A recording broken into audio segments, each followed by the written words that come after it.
दोस्तों स्वागत करते हैं आपका एक बार फिर से आपके अपने YouTube चैनल आरके क्लासेस 23 में। यहाँ पे दोस्तों हम फिजिक्स का एक बहुत ही बढ़िया डेरिवेशन लेके आए हैं। ये आपके एग्जाम में बहुत ज़्यादा पूछा जाता है। ये दोस्तों फिजिक्स पार्ट 2 का आपका क्वेश्चन है जो कि लेंस मेकर सूत्र कहलाता है। काफ़ी बच्चों को इसमें बहुत ज़्यादा दिक्कत होती है, लेकिन हम आपको यहाँ पे दोस्तों आज के सेशन में बहुत ही आसान मेथड से समझाने वाले हैं। पॉइंट टू पॉइंट आपको यहाँ पे बताएंगे कि कौन कैसे क्या इसमें अप्लाई किया जाता है जिससे कि ये सूत्र आपका आसानी से सॉल्व हो सके। ठीक है, तो ये काफी ज्यादा आप लोगों के लिए अच्छा वीडियो साबित होगा।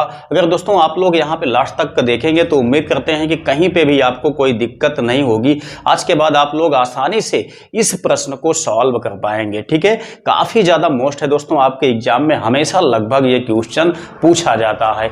तो देखिए, ये आपका होता है एक्चुअल में पतले लेंस द्वारा प्रकाश के अपवर्तन का सूत्र। ठीक है, ये है आपका क्या चीज, लेंस मेकर सूत्र। दोस्तों यहाँ पे दो टाइप के मतलब दो स्थितियों के लिए लेंस मेकर सूत्र का सत्यापन किया जाता है। ठीक है, पहली पोजीशन दोस्तों ये होती है जब लेंस के दोनों साइड माध्यम समान होते हैं, तब हमें यहाँ पे निगमन करना होता है। और दूसरी चीज ये होती है दोस्तों जब लेंस के दोनों साइड माध्यम समान ना हो, तब के लिए हमें यहाँ पे लेंस मेकर सूत्र का सत्यापन करना पड़ता है। ठीक है, तो देखिए पहली पोजीशन को आप अच्छी तरह से समझ लीजिए। क्या चीज, जब लेंस के दोनों साइड माध्यम समान होते हैं तब हमें यहाँ पे पहली पोजीशन के लिए लेंस मेकर सूत्र का निगमन करना होता है। इसका मतलब दोस्तों क्या हो गया, जैसे कि मान लेते हैं कि वायु में लेंस पड़ा हुआ है। ठीक है, तो वायु के दोनों साइड में क्या है, देखिए वायु में क्या पड़ा हुआ है, लेंस पड़ा हुआ है। तो लेंस के दोनों साइड क्या है, वायु माध्यम है। ठीक है, या दोस्तों लेंस को हम क्या काम करते हैं, जैसे जल हो गया, जल में हम डाल देते हैं। तो जल में आप ध्यान दीजिए, तो लेंस के दोनों साइड कौन सा माध्यम है, यहाँ पे दोनों साइड आपका जल है। ठीक है, यानी कि माध्यम समान है।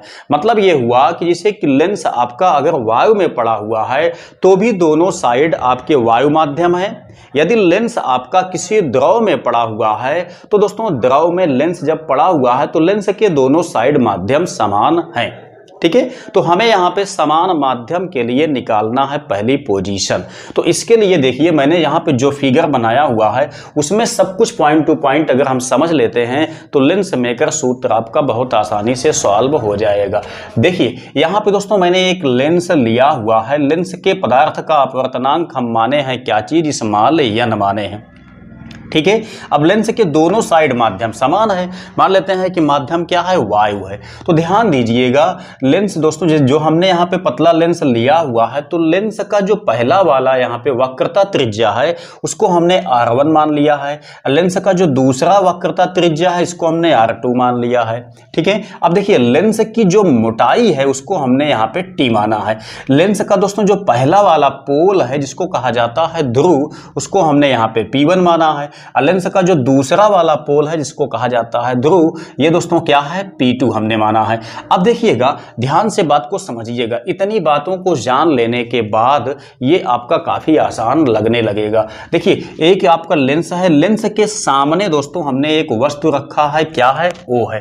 ठीक है, अब देखिएगा वस्तु की दूरी यहां से जो आपका लेंस है दोस्तों, यहां से इसके यानी कि लेंस के पहले वाले पोल P1 से इसकी दूरी हमने क्या माना है, U माना है। ठीक है, क्योंकि हम लोग जानते हैं कि वस्तु की दूरी हमेशा मानी जाती है U, अब प्रतिबिंब की दूरी हमेशा मानी जाती है V। ठीक है, अब ध्यान दीजिए बात को। तो हमने यहाँ पे जो पहला वाला वस्तु माना है O पे माना है। यहां से दोस्तों जो प्रकाश किरण आपकी चल के जाएगी, ठीक है, कैसी है, ये वाली प्रकाश किरण जो चल के जाती है वो पहले वाले वक्रता के पृष्ठ पर जब पड़ती है तो दोस्तों यहां से ये सीधा सीधा अपना प्रतिबिंब कहां पे बनाती है, I' पे बनाती है। मतलब यहां पे पड़ने के पश्चात ये इसको रिफ्लेक्ट कर देता है, यानी कि अपवर्तित कर देता है, जिससे कि इसका प्रतिबिंब कहां पे बनता है, I' पे बनता है। पहले वाले पृष्ठ की वजह से प्रतिबिंब कहां पे बना, I' पे बना।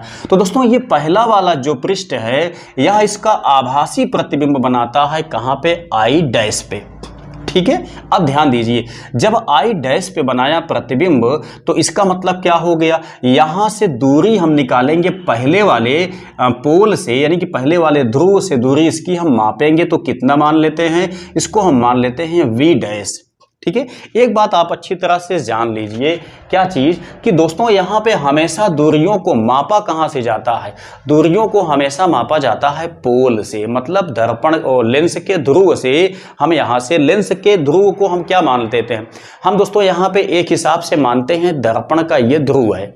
ठीक है, चूंकि ये वक्र पृष्ठ के टाइप का बना हुआ है इसलिए तो हम ध्रुव से ही दूरियों को यहाँ पे मापेंगे।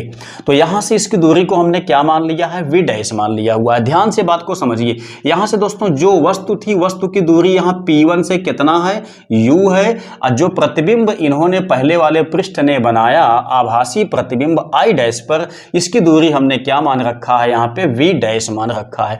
ठीक है, तो लेंस के अपवर्तन के सूत्र से आपको पता होगा कि सूत्र क्या होता है, n upon v minus 1 upon u is equal n minus 1 अपान दोस्तों क्या होता है, r होता है। ठीक है, ये क्या है, ये लेंस के अपवर्तन का सूत्र है। ठीक है, जो कि निगमन करने के बाद ये आपका निकल के आता है।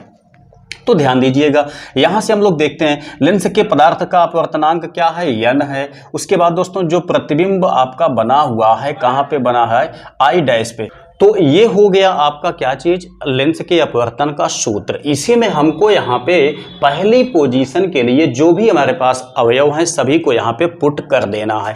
ठीक है, तो क्या है देखिए, लेंस के पदार्थ का अपवर्तनांक हमने क्या माना है, या नहीं माना है, तो ये आपका n हो गया। लेकिन v देखिए, यहाँ से प्रतिबिंब आपका कितना दूर पे बना है, आई डैश पे बना है, पहला वाला ने आई डैश पे बनाया है, तो इसकी यहाँ से दूरी कितना हो गई, वी डैश हो गई। तो v के स्थान पे हम क्या लिखेंगे, वी डैश लिखेंगे, माइनस 1 अपान, ध्यान दीजिए u आपका दोस्तों जहां पे है u वहीं पे है, तो हम u ऐसे लिखेंगे। उसके बाद देखिए n माइनस 1 बटे यहाँ पे जो वक्रता त्रिज्या ली जाएगी वो पहले वाले पृष्ठ की वक्रता त्रिज्या ली जाएगी। तो पहले पृष्ठ की वक्रता त्रिज्या क्या है, r1 हमने माना है। तो दोस्तों यहां से ये पहला वाला समीकरण आपका बनके कंप्लीट हो जाता है। ठीक है, ये पहली पोजीशन के लिए कब, जब वस्तु O पर है, पहला वाला ने यहाँ मतलब जो पहला वाला पृष्ठ है इसने इसका प्रतिबिंब कहां पे बनाया है, आई डैश पे बनाया है। चूंकि ये डॉट लाइन से गया है, साफ साफ दिखाई दे रहा है, इसका मतलब ये प्रतिबिंब कैसा है, आभासी प्रतिबिंब है। ठीक है, तो इसके लिए ये सूत्र हमने यहाँ पे डिराइव किया हुआ है। अब ध्यान दीजिएगा, यहाँ पे पॉइंट टू पॉइंट दोस्तों आपको समझना बहुत आवश्यक है। अब देखिए, जब यहाँ पहले पृष्ठ ने यहाँ पे बना दिया प्रतिबिंब, तब क्या होगा, अब यहाँ पे देखिए ये जो प्रतिबिंब बना हुआ है वो इस वाले पृष्ठ के सामने है। ठीक है, इस वाले यानी कि R2 जो आपका पृष्ठ है इसके सामने ये आपका वस्तु है। इसका मतलब क्या हुआ, यहां पे दोस्तों ये जो आपका प्रतिबिंब है ये R2 के लिए मतलब दूसरे वाले पृष्ठ के लिए वस्तु समझी जाती है। पहले वाले पृष्ठ के लिए तो वस्तु यहां पे था, लेकिन दूसरे वाले पृष्ठ के लिए जो यहां पे आभासी प्रतिबिंब बना हुआ है यही ये वाला पृष्ठ वस्तु समझेगा। तब क्या होगा, ऐसी सिचुएशन में ये वाला पृष्ठ इस वाले मतलब आभासी प्रतिबिंब के वस्तु को का जो वास्तविक प्रतिबिंब है वो कहां पे बनाएगा, यहां पे बनाएगा। ठीक है, कहां पे, आई डैश पे बनाएगा। तो इतनी बात आप जान लीजिए। ठीक है, यहां पे जो प्रतिबिंब बन जाएगा पहले वाले से ये वस्तु समझा जाएगा दूसरे वाले पृष्ठ के लिए। तो दूसरा वाला पृष्ठ इस आभासी वस्तु का प्रतिबिंब कहां पे बनाया, आई पर बनाया। ठीक है, ये बात काम की है। अब देखिए हमारे पास क्या बचा, इस पक्ष से हमारे पास कुछ भी नहीं बचा। वस्तु कहां पे है, आई डैश पे है, प्रतिबिंब कहां पे बना, आई पे बना। ठीक है, तो हमें अब यहां से जो भी वस्तु की दूरी चाहिए, जो भी प्रतिबिंब की दूरी चाहिए, वो सब टोटल हमको इस साइड से चाहिए, इस साइड से हमें कुछ भी नहीं चाहिए। लेकिन एक बात ध्यान से समझिए, अभी दोस्तों जब यहां से ओ से प्रतिबिंब मतलब ओ से आपकी जब प्रकाश किरण कांच में गई थी। कहां पे गई थी? ओ से कांच पे। ओ क्या है? वायु में आपका स्थान है। कांच क्या है? कांच दोस्तों इसका एक विशेष अपवर्तनांक है। ठीक है, जब यहां से जो प्रकाश किरण है वह वायु से कांच में गई थी, तब दोस्तों हमने यहां पे लिया था अपवर्तनांक n। अब क्या है? अब यहां से आपका देखा जाए तो पहले वस्तु मतलब प्रकाश किरण कहां पे आई? कांच में आई। कांच से कहां पे गई? बाहर गई है। ठीक है ना, मतलब कांच से जा रही है कहां पे? वायु में। तो इसके लिए क्या होगा? अपवर्तनांक आपका चेंज हो जाएगा। ठीक है, कैसे होगा ध्यान दीजिए दोस्तों। जब वायु से कांच में जाएगी तो हम लोग जानते हैं अपवर्तनांक को ANG से दिखाया जाता है। तो ANG इक्वल कितना हो गया? n हो गया। ठीक है, जब कांच से वायु में ये जा रहा है प्रकाश, तब इसको आप लोग क्या काम करते हो? चेंज करते हो। ठीक है, कैसे चेंज होता है? ये दोस्तों 1/GNA हम लिखते हैं ना, तो ये हो गया क्या चीज? n। इसको हम उल्टा कर देते हैं तो GNA इज इक्वल 1/n हो गया। ठीक है, मतलब जहां पे अपवर्तनांक हमने सीधा लिया था n, अब यहां के लिए अपवर्तनांक आपका हो जाएगा क्या चीज? 1/n। तो सूत्र क्या लगाएंगे? यही लगाएंगे। ठीक है, तो क्या होगा यहां पे? देखिए यहां आपको वही सारी बात लिखनी पड़ेगी कि I डैश जो है, जो बनेगा आपका आभासी प्रतिबिंब, वह वस्तु समझा जाएगा किसके लिए? यहां पे पृष्ठ R2 के लिए। तब R2 इसका वास्तविक प्रतिबिंब कहां पर बनाएगा? I पर बनाएगा। इतना लिखने के बाद आप क्या लिखेंगे यहां पे, कैसे सूत्र बनाएंगे उसको ध्यान से समझिए। यहां पे दोस्तों n के स्थान पे हम लेके चलेंगे 1/n बटे में v क्या है? ध्यान दीजिए v क्या है? v आपका प्रतिबिंब के मतलब प्रतिबिंब की स्थिति है। तो ध्यान दीजिए यहां से प्रतिबिंब आपका आप कहां पे बना? I पर बना। ठीक है ना, तो इसकी यहां से दूरी कितना है? v डैश है। तो हम यहां पे जहां v था वहां पे हम v डैश लेके चलेंगे 1/u।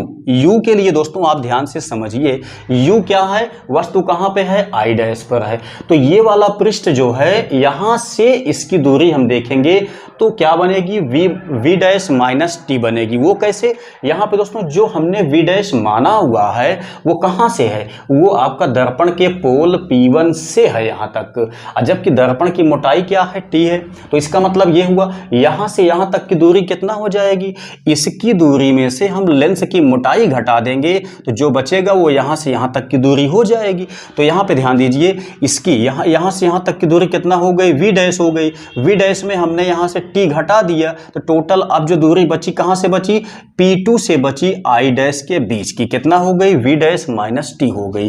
तो यहां पे देखिए जहां पे u था वहां पे हम लिखेंगे v डैश माइनस टी। ठीक है, उसके बाद देखिए जहां अपवर्तनांक n है दोस्तों वहां पे हम क्या लिखेंगे? 1/n लिखेंगे। ठीक है, माइनस हो गया 1। ये देखिए r जहां पे है वहां पे ये वाला पृष्ठ आपका चलेगा जिसकी वक्रता त्रिज्या क्या है? R2 है। ठीक है, अब देखिए इसी को हम सॉल्व करते हैं। कैसे करते हैं ध्यान दीजिएगा।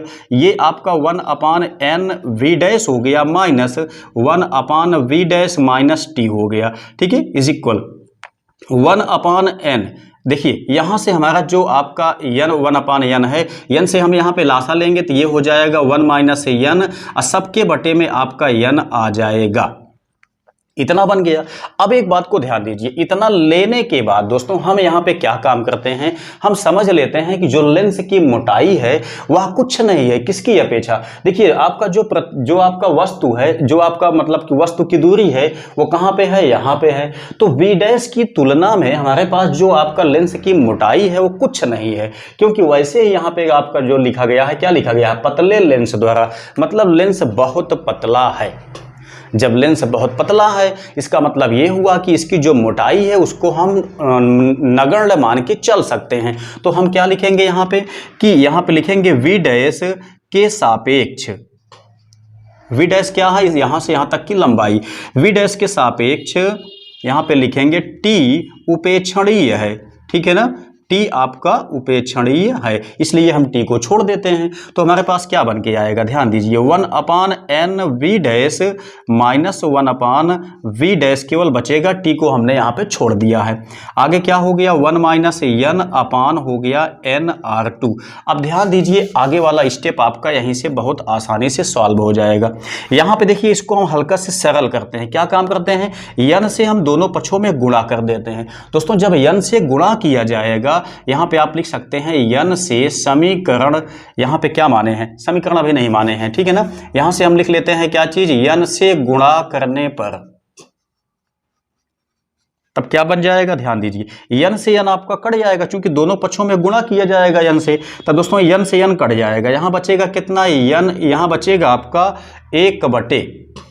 1/1 v डैश बचेगा माइनस, यहाँ पे आपका हो जाएगा n अपान, ध्यान दीजिए यहाँ पे हमने हल्का से में कहीं मिस्टेक किया हुआ है, ठीक है। क्या मिस्टेक किया हुआ है, ध्यान से बात को समझिएगा।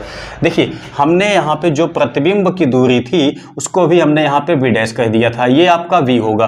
प्रतिबिंब कहाँ पे है दोस्तों, v, तो यहाँ पे देखिए ये हमने गलती किया था, तो हम यहाँ पे v लिखेंगे, यहाँ पे भी v लिखेंगे, यहाँ पे v लिखेंगे, बस बाकी सब कुछ ठीक ठाक है, ठीक है। तो क्या बन गया, ध्यान दीजिए यहाँ पे आपका हो गया v, ठीक है। अब यहाँ पे आपका कितना आ गया, यहाँ पे आ गया आपका v डैश। आगे देखते हैं क्या है, यहाँ पे आपका जब n से n कट जाएगा तो बचेगा कितना, 1 माइनस n अपान बचेगा r2। अब हम क्या काम करते हैं, इसको दोस्तों यहाँ पे हम माइनस कॉमन ले लेते हैं। जब हम कॉमन लेंगे माइनस तो ये आपका उलट जाएगा, n-1 बटे हो गया कितना, r2 हो गया, ठीक है। इसको हम मान लेते हैं इक्वेशन सेकेंड, ठीक है। फर्स्ट हमने यहाँ पे माना था, सेकंड हमने यहाँ पे माना था। अब हम क्या काम करते हैं, समीकरण 1 व 2 को जोड़ देते हैं आपस में। तो यहाँ पे लिखेंगे समीकरण 1 + 2 से जब हम दोनों को जोड़ेंगे तो ध्यान दीजिए n अपान ये हो गया आपका v डैश माइनस 1 अपान हो गया u, इसी के साइड में हम इसको जोड़ेंगे तो +1 अपान v माइनस n अपान v डैश। यहाँ पे देखिए ये है आपका n-1 अपान r1। उसके बाद देखिए जोड़ने का मतलब ये वाला ऐसे लिखा जाएगा, तो n-1 अपान हो गया कितना, r2। अब देखिए दोस्तों यहाँ पे n अपान v डैश, n अपान v डैश, ये प्लस में है ये माइनस में है, हम इसको यहाँ से काट देते हैं तो बचा कितना, 1 अपान यहाँ पे v बचा माइनस 1 अपान यहाँ पे u बचा, ठीक है। आगे देखिएगा इसमें कुछ कॉमन है, कॉमन क्या आ गया, n-1 कॉमन आ गया, इसमें n-1 कॉमन आ गया। तो यहाँ पे आप देखेंगे तो 1 अपान r1 बच्चा, यहाँ पे आपका बच्चा 1 अपान r2।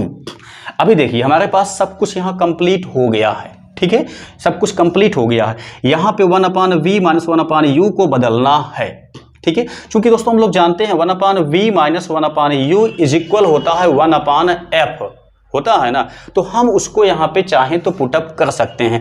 लेकिन वास्तव में ये क्या है, लेंस मेकर सूत्र है। हमको लेंस यहाँ पे मतलब सूत्र को हमको यहाँ पे मेकिंग करना है, तो हमको यहाँ से ये वैल्यू पुटअप करने की आवश्यकता नहीं है। एक बात आप लोग समझ लीजिए, काम आपका हो जाएगा। क्या चीज़, देखिए हम लोग जानते हैं कि जो प्रकाश किरण आपकी अनंत से आती है वह लेंस के फोकस से होकर के जाती है ना, तो यहाँ पे क्या माने, लेंस जो है मतलब कि प्रकाश किरण जो है वो अनंत से आ रही है, उसके बाद लेंस से होके जाती है तो यहाँ ये फोकस पर काटती है, ठीक है। तो यहाँ पे अगर वस्तु कहाँ पे है, अनंत पर है, ठीक है ना, वस्तु अनंत पर है तो u की वैल्यू क्या हो जाएगी, इन्फिनिटी हो जाएगी। और वहीं दोस्तों यहाँ से जो फोकस दूरी आपकी बनेगी, यानी कि जब ये आपका अपवर्तित होगा तो यहाँ पे जाएगा, तो फोकस दूरी यानी कि यहाँ पे जो आपका फोकस दूरी है वो क्या है, यह बात समझिए। ऐसे जो प्रतिबिंब आपका बनेगा वो कहाँ पे बनेगा, फोकस पे बनेगा। तो प्रतिबिंब कहाँ बनेगा, v इक्वल क्या हो गया, f हो गया, ठीक है ना। मतलब प्रतिबिंब कहाँ बनेगा, फोकस पे बनेगा। तो इसका मतलब ये हो गया कि प्रतिबिंब की डिस्टेंस क्या हो गई, फोकस दूरी के समान हो गई। तो यहाँ पे देखिए आगे वाला स्टेप 1 अपान, देखिए इसके स्थान पे यानी कि 1 अपान v के स्थान पे क्या लिखेंगे, f लिखेंगे। उसके बाद माइनस 1 अपान u के स्थान पे क्या लिखेंगे, इन्फिनिटी लिखेंगे। ये आपका सब का सब यहाँ पे बचा हुआ है, ठीक है। कितना है, 1 अपान r1 माइनस 1 अपान r2। तो ध्यान दीजिए ये तो खत्म हो गया, आपका बचा कितना, 1 अपान f बचा is equal n-1 into 1 upon r1 minus 1 upon r2। तो दोस्तों यही आपका क्या चीज बन गया, लेंस मेकर का सूत्र बन गया हुआ है, ठीक है। तो यही आपका डेरिवेशन, इतना हमें करना होता है, कोई दिक्कत नहीं है, बहुत आसानी से हमारा ये सॉल्व हो जाता है। ये प्रथम पोजीशन है यानी पहली स्थिति है, जिसके लिए मैंने आपको बताया कि जब लेंस के दोनों ओर माध्यम समान होते हैं तब हम ऐसी सिचुएशन में इसको सॉल्व करके ले आते हैं। ये आपके एग्जाम में हमेशा पूछा जाता है, इसलिए दोस्तों इसको आपको याद रखना बहुत ज़्यादा आवश्यक है। तो कैसा लगा वीडियो दोस्तों, कमेंट बॉक्स में मुझको अवश्य बताएं।